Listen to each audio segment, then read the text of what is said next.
11টার সময় দিলাম, দেওয়ার তারা বলতেছে বারবার বলতেছে হ্যাঁ সময় দেওয়া হবে, তোমাদের সময় দেওয়া হবে। এমসিকিউ হচ্ছে 30 মিনিট। হ্যাঁ, তো আমাদের 30 মিনিটের আগেই এমসিকিউটা নিয়ে হয়েছে। স্যারের যখন খাতার টানবে নিতেছে, স্যার বলছে স্যার আপনি কিন্তু 30 মিনিট সময় দেন নাই, আমরা কিন্তু পাইলাম না তাহলে ফুল সময়। 10টা 52 খাতা দিছে, প্রশ্ন দিছে 11টা।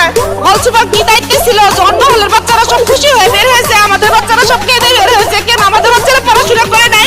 আমার সাথে কি ওই ব্যবহারটা করতে পারে? আমি বলছি দে খাতা, দে দে এখনই দে, এখনই দে, দে খাতা, দে দে এখনই দে, এখনই ভিকি দে খাতা।